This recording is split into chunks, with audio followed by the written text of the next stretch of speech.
Your clutter is a thief. It's stealing your time and your energy and your peace of mind. And the longer you ignore it, the more power it has over you. Think about it. Every pile of clutter, every overstuffed drawer, and every closet bursting at the seams isn't just taking up physical space, it's weighing on you mentally too. The more clutter you have, the harder it is to focus and relax and actually enjoy your home. And if you keep putting it off, that mess doesn't just sit there. It grows and grows, and it sneaks into every corner. But here's the good news. You don't have to tackle it all at once. The key is knowing where to start. And today, I'm going to show you exactly my 9 steps to declutter your home in a weekend. And the last one is actually the most fun. So stay to the end. Let's dive in. Well, step 1 is, what in the heck do you want to declutter? This is where it all begins. You get a pen and a paper and open up your notes app, whatever you do if you're a digital kind of gal or guy. And let's get real about what you want to declutter. Don't just think, well, I need to tackle the entire house in one go around. We're not superheroes here, right? The secret is to start small. You know, I'm talking like drawers and cabinets and bookshelves, or even just the one random pile of stuff that you've been pretending not to see. You know the one. I know everybody has one of those. So just take a slow walk around your home and really look at what's crowding your space. You know, those little spots that always get under your skin, like the junk drawer in the kitchen where batteries and rubber bands and 27 takeout menus go to retire. Or maybe the pile of clothes you promised yourself you'd donate ages ago. Yeah, those clothes. I have a pile myself. Something very fascinating. Research shows that we only use about 20% of what we own regularly, right? So that means there's this other 80%. What is it? It's just taking up your space. So when I work with clients to stage their homes, I always ask them to identify their hotspot. These areas that seem to attract clutter like magnets. Everyone has them. So for some, it's the entryway table where mail piles up, or maybe it's the guest room that becomes a glorified storage unit. So basically, you can take this visibility test. Actually, there's some research from Cornell University suggests that we're more likely to use items we can actually see. So those things stuffed in the back of the closet, they're probably not serving you anymore because you're not seeing them. So make a list of your top 5 hot clutter spots and tackle those first. And a little tip here, as being in real estate, I always take a picture of the space before I do, I spend all this time, and I do this with my listings. It's really a really good thing to do because you can see the clutter through the camera lens and it just hits you a different way. Put it up on your mirror. How did I let this all happen? And the whole project, then you take that after picture, give yourself some kind of dopamine hit, right? You just feel like you just pulled off a magic trick, right? And you just want to show it off to anyone who listens to you. So to take a before and after picture, show your friends, post it on Facebook, do something fun.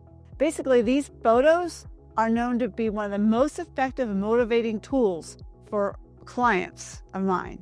It's just visual proof. When they see that after, they feel so accomplished because now it's showtime. We're going on the market. It's like that feeling, the feeling you get when you've accomplished something. Second step, plan it out. Plan out your day. I always try to get an accountability partner with me, but plan out the day. You know what the targets are, and we're making this into a kind of game. It's like a project you're managing, but instead of a spreadsheet, you're going to get a fresh, peaceful space at the end. So what I like to do is set specific times, okay, for each task. That's what I like to do. And I get my timer on my phone, and it goes off at certain times, and I make sure I'm staying focused. So maybe I'm going to tackle that drawer in the kitchen first at 9, jump into sorting out my closet at 1 o'clock. Break it down into bite-sized pieces, because if you try to clear the whole house on one go-around, you're going to crash and burn, because our brains will get overwhelmed. That's what happens when tasks are too big. See, our minds, they get kind of stressed out because things are now uncompleted. But the really cool part about this is you break up the big jobs into smaller ones. It actually triggers the brain's reward system. Each time you complete a mini task, you get this little hits of dopamine with each small win. And time blocking is really the secret weapon here. Studies do show, and I know this because this is what I do, that we're 80% more effective and productive when we work in focused block. I do 2-hour blocks when I work. Once I turn everything off and just work on one thing. So don't jump between rooms. Just commit to finishing one area before going to the next one. And you'll be surprised how little time, I should say, it takes to do these things. So stay focused, set reminders on your phone, keep yourself on track.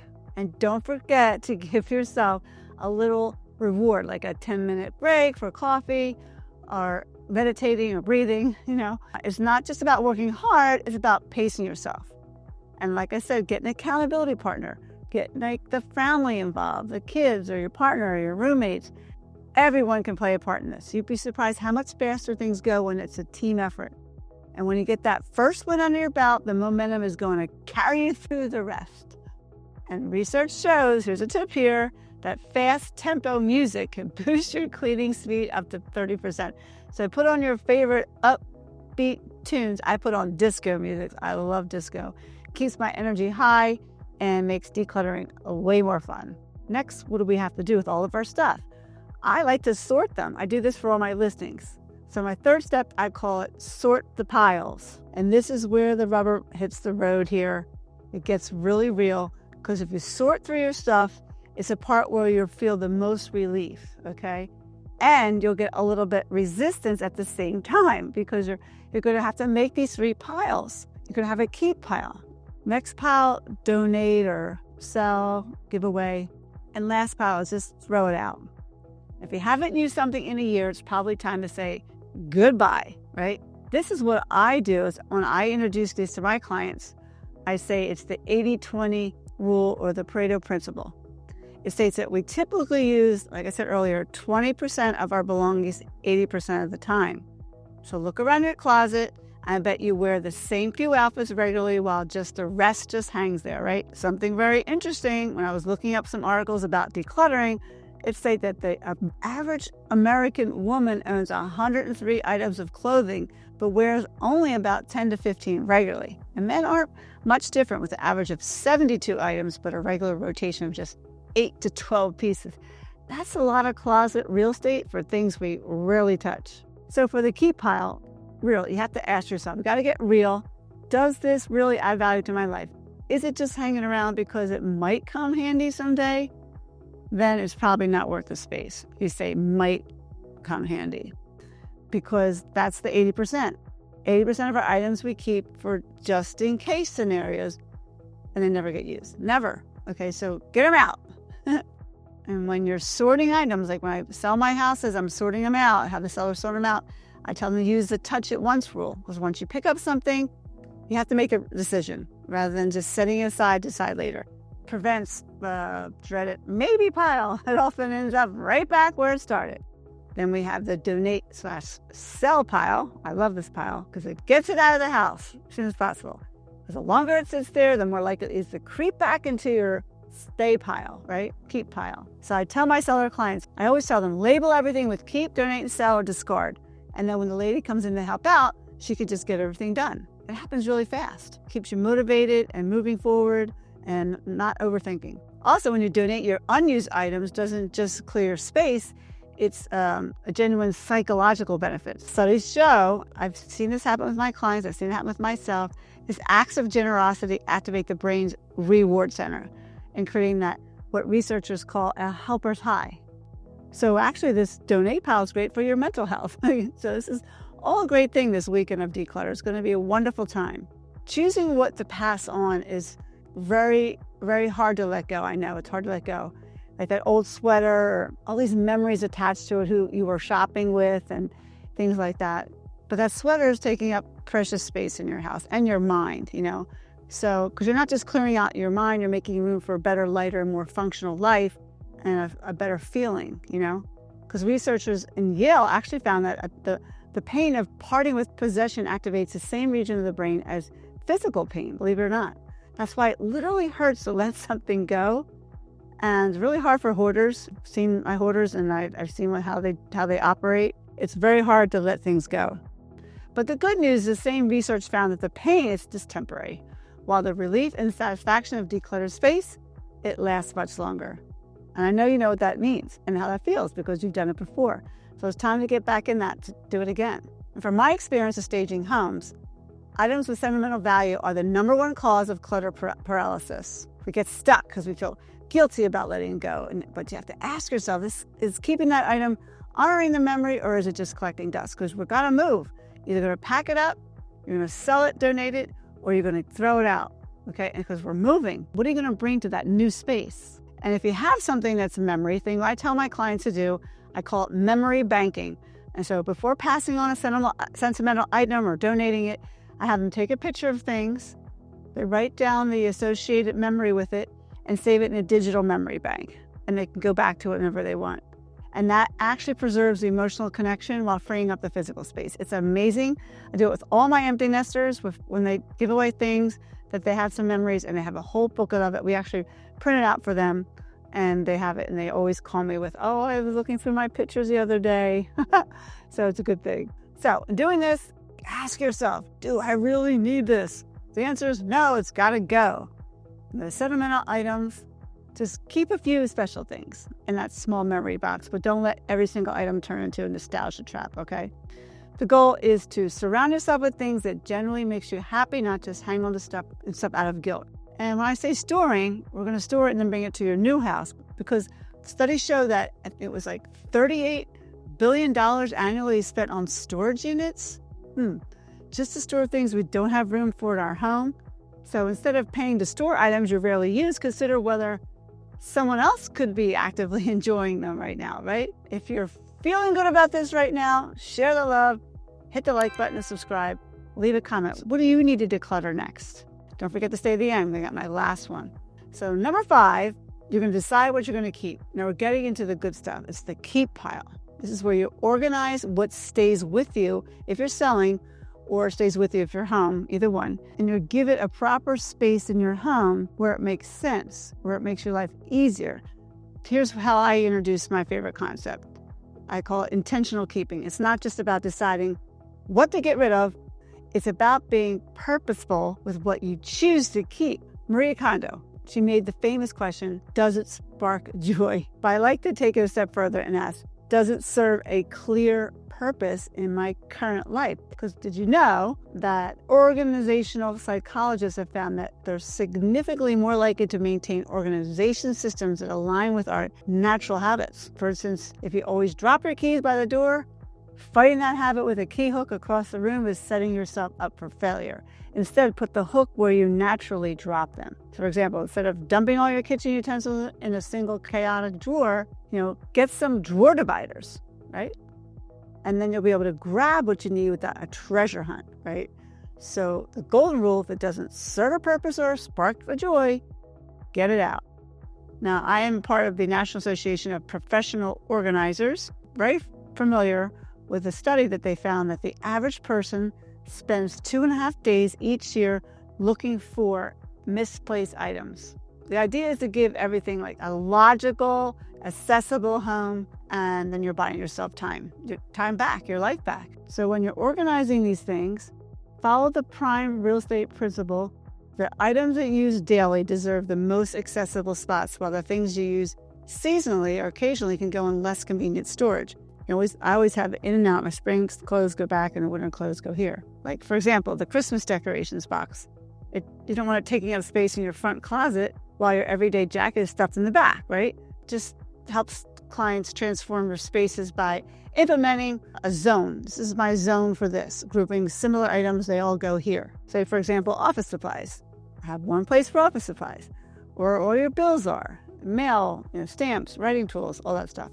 That's the kind of a keep thing. If you're living in the house while you're selling, you're going to keep minimal things and pack the things that go in storage for your new place in organized boxes. Number 6, we're going to get rid of items quickly. No procrastination here. As soon as you sort your donate, sell pile, make moves. Whether you're dropping items at a local charity or listing them online, do it fast, because the longer things linger in your home, the more likely they're just going to sneak right back into your space. And for the trash, just toss it. Get a big dumpster and start dumping away. Get things out, remove them promptly. You're not just creating space, you're literally creating time for your future. I call it an exit strategy for your stuff, for the different categories. They're in categories and they exit out. For clothes or research local shelters that need specific items, or books and library will accept them as a donation. Electronics, you can find e-waste recycling centers, and just get a dumpster if you really don't want to do all that. Having these planned kind of places to go really speeds up the process. A fantastic resource many people don't know about is the Buy Nothing Project, local Facebook groups where you can just give away items directly to neighbors who need them. It's incredible. I did this when I sold my house at the shore. People came right over to my door in minutes to pick up books and games and all kinds of things. Give them such a new home. And I gave my boogie board thing away to somebody. They just loved it. They sent me notes afterwards. It really felt good. And if you think things are valuables, don't get caught into the trap. Well, I'll sell it someday. If you will, great, but set a deadline. If it doesn't sell within 2 weeks on Marketplace, drop the price or just donate it. Don't keep that mental burden of managing online listings because it can outweigh a potential financial gain. And what about the charitable donations? They can also offer a tax benefit. Keep the receipts from the donations and consult your tax professional because that decluttering project could actually save you money come tax season. And I have a non-negotiable rule is that the donate sell items must leave your home the same day you declutter, if possible. Or at least you call up, pick up please, or whoever you use, and they'll come over, set a date right away. Put them outside ready to go. Because one thing you don't want to have is declutter remorse. I've done it. Number 7, utilize storage solutions. I say get the same size boxes, or the storage bins, as plastic ones. White storage bins, get the same size. Put them away. Under the bed ones are good, or just boxes in the shelving units down in the basement. But whatever you do, get some storage units, even for small ones for the bathroom. It's called intentional storage, okay? So before you rush to buy things, make sure you don't want to organize your clutter. Biggest mistakes my clients do when they're staging the homes, getting ready for sale, is they buy storage solutions before they declutter. Because what you do end up with is beautiful containers full of things you don't need, okay? So the approach is first declutter 3 piles, then measure actual storage needs, and then only purchase organizing products for those things. Saves you time, money, and also space. There's a study about this one that shows that people who follow this sequence are 70% more likely to retain their organization systems long term. Because we spend money. The average American spends $240 a year on storage containers and organizing products. And a lot of them end up unused or ineffective because they're purchased before understanding what the real need of space is. And the tip here with containers, I said it earlier, use clear containers and you'll access them more regularly. 30% more you will likely to maintain these organization systems when you can see what's inside. Makes sense. And a big way of organizing is doing it vertically. Installing simple wall hooks, floating shelves, or pegboards can instantly double your storage capacity without taking up floor space. And also, don't forget about the multi-purpose furniture. Maybe you have an ottoman storage or beds that have drawers. Coffee tables with compartments. Often, they have these hidden storage that doesn't visually crowd your space. All that's really good. Really valuable if you're in a smaller home or an apartment. Next one is to create a system. Now it's organized. What do I do? How do I keep it organized? Because things always go back, right? So it's all about building habits.